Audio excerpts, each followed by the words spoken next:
It's me again, Camille. For today's recipe, tuturuan ko kayo kung paano gumawa ng masarap na tocino. For sure, kapag na-try mo tong recipe na to, never ka nang bibili ng tocino sa labas. We need half cup of brown sugar. Wash lang ang meron dito pero okay na yan. 1 teaspoon of minced garlic, 2 tablespoon of soy sauce, kalahating cup of pineapple juice. Ito yung magpapasarap sa tocino natin. 1/4 teaspoon ground black pepper, half teaspoon of salt, and half teaspoon of food color. Wala akong mabili na liquid kaya powder itong ginamit ko. Mix lang natin para ma-dissolve yung sugar na nilagay natin. At kung powder din na food color ang gagamitin nyo, make sure na mahalo nyo siya mabuti para walang buo-buo. Yung karne na gagamitin nyo, slice nyo lang siya sa pinakamanipis na kaya nyo para malambot yung tocino natin. At bago nyo siya ibabad, make sure na nahugasan nyo siya ng mabuti. At i-pat dry para walang masasama na tubig. At kapag nailagay nyo na lahat yung karne, make sure na nakasoak or nakababad lahat. Kung gagamit din kayo ng food color dito sa tocino, make sure na yung gagamitin nyo na babaran ay hindi plastic. Para hindi hahawa yung food color sa Tupperware nyo. Kapag naibabad nyo na ng maayos yung karne, takpan lang natin to using clean wrap. And then chill overnight. After overnight, ito na yung ating tocino. So amoy pa lang, mukha na siyang masarap. I-check natin kung talagang nababad. So ayan nga, babad na babad nga yung karne natin at tingin pa lang ay mukha na siyang malambot. I-try naman natin siyang iluto ngayon. Magluluto ako ng konti lang pang umagahan ko. Magpainit lang tayo ng kawali. Maglalagay ako ng kaunting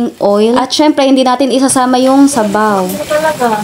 Yung karne nga pala na ginamit ko dito, medyo may taba siya para hindi naman nakakaumay kapag purong laman lang. I-simmer lang natin to over medium fire. Then maglalagay tayo ng half cup of water. At hayaan lang natin mag-boil hanggang mag-dry yung tubig na nilagay natin. May nagpapa-shoutout sa mga kalaro natin dyan sa Ragnarok Origin. Big hi sa inyo guys! Thank you sa support! Habang ginagawa ko to kagabi, kinikilig ako. Kasi matagal-tagal na tayong hindi nakakain ng tocino. Kaya naisipan kong gumawa. Baliktarin nyo lang siya para naman pantay yung pagkaka-simmer. At kapag totally dry na yung liquid, pwede na tayo maglagay ng kaunting oil. At i-fry nyo lang yan based sa gusto nyo. Ang gusto kong luto dito is yung nagka-caramelize yung sugar. At lightly toasted yung pork. Sa Pinas lang naman kasi talaga merong ganito. So hindi ko na kailangang mag-crave sa tocino kasi napakadali lang palang gumawa ng ganito at napakasimple lang ng mga ingredients na kailangan. At sigurado ka pa na malinis ang pagkakagawa. At okay na nga yung ganitong luto sa akin kaya pinatay ko na yung apoy. At habang nagpe-plating tayo, click mo naman yung follow at subscribe button para maging updated ka sa mga cooking vlogs ko. Luto na ang ating homemade tocino na tingin pa lang talagang mapapakanin ka. Sa mga mahihilig sa tocino dyan, try nyo na tong recipe na to. Bukod sa madami ka nang magagawa, panigurado, makakatipid ka pa. Tingnan nyo naman kung gaano ka-perfect itong tocino natin. Overnight lang natin tong binabad. At lumambot talaga yung karne niya. At try na nga natin tong tikman.